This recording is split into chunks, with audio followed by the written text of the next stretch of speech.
kind of talking about the same Texas A&M visit weekend. We already talked about a few people that will be on campus. Teddy Gerard, Ellis McGaskin, a 5-star long snapper, obviously. Can't forget him. Um, let's talk about some other top of the board targets that have not necessarily locked in visits, but have scheduled visits for the Texas A&M game.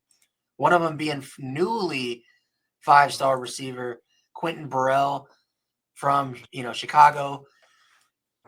He's going to be on campus along with 5-star receiver Monshawn Sales, who's an Indiana native. How are we feeling about where Notre Dame stands right now with these two guys, and how much of an impact do you guys think it will be with these two being on campus for a night game in South Bend alongside, the 27 quarterback commit, who's a top 2 quarterback in the class, being around that? How important do you guys think it is to get these guys on campus with Teddy?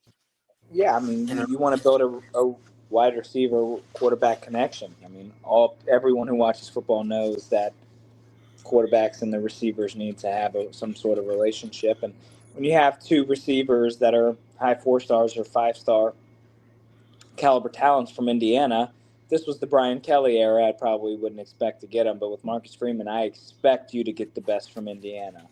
So having Teddy there, you're also going to have the Penn State running back commit there. So you're going to have the best running back, a top 2 quarterback, and I mean, how do you not bond over that? So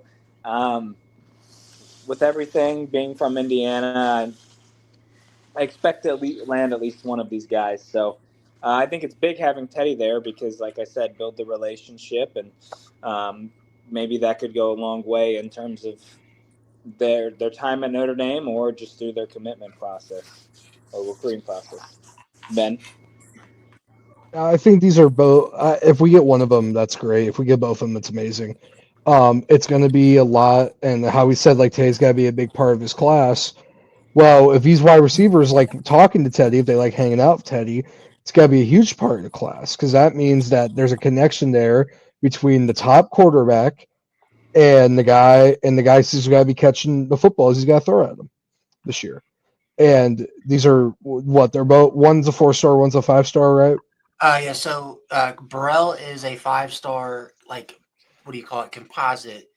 Mm-hmm.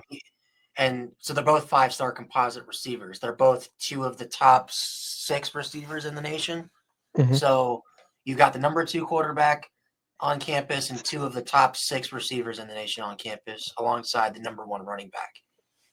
Yeah, it's going to be, and this is going to be maybe something happen. I could definitely see coming out of this visit where we get a lot of the guys who are coming on the visit. They're going to be like, oh, I went to Notre Dame for this reason because I was able to hang out with these guys. I was able to hang out with my future teammates, and I was able to see Notre Dame under the lights during a big game.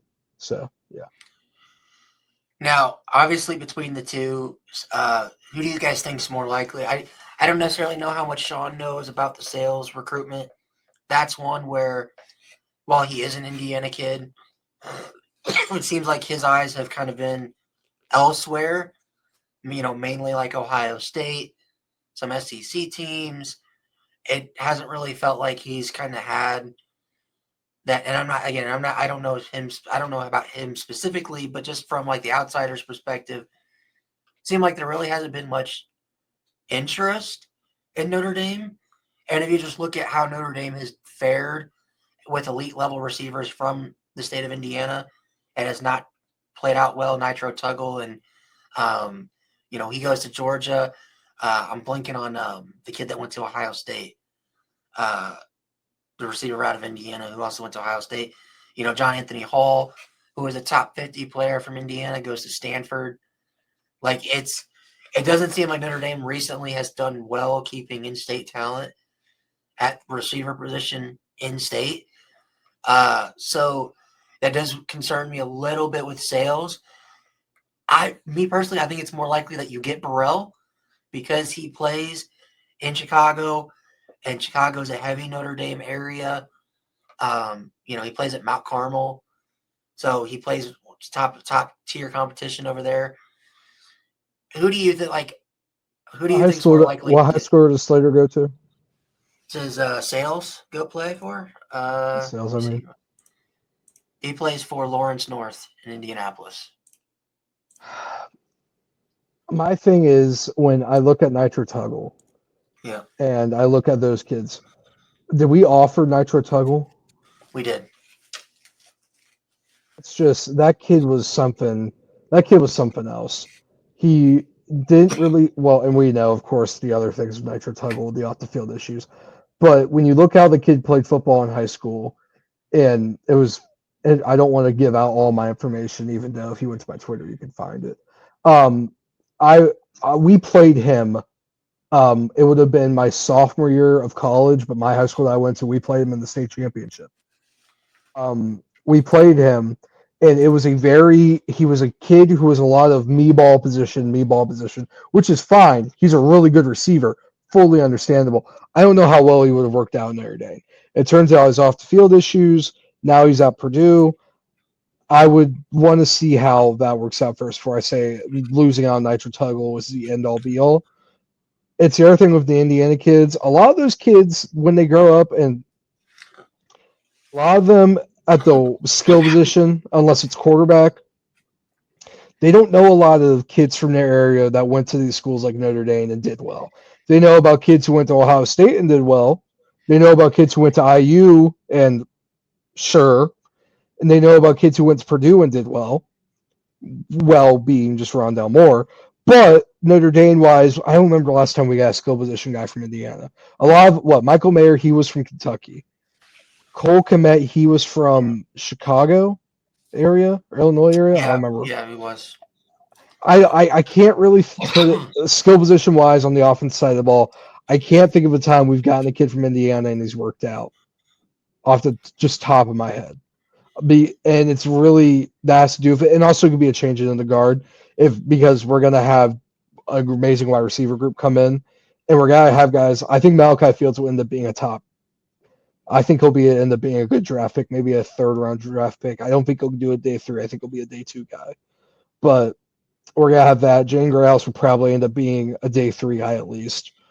Fajon, if he stuck the football, he probably could have been an NFL draft pick.